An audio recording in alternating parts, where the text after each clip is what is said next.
Clay is a clay containing little sand, viscous soil. Water is not easy to pass through and has good plasticity. It can be pressed and granulated.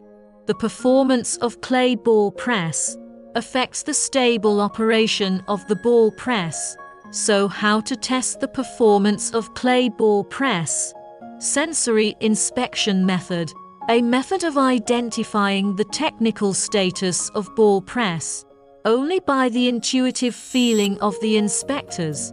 And the inspectors are required to have rich experience. Two-tool inspection method. Inspection work is carried out with instruments and tools. Principle and types of instruments and tools are different. It can be divided into general measuring tools, special measuring tools, ball press instruments and meters, optical instruments, electronic instruments, etc. 3. Physical inspection method. This is the use of electrical, magnetic, light, sound, heat, and other physical quantities through the workpiece caused by changes to detect the technical status of clay ball press. A method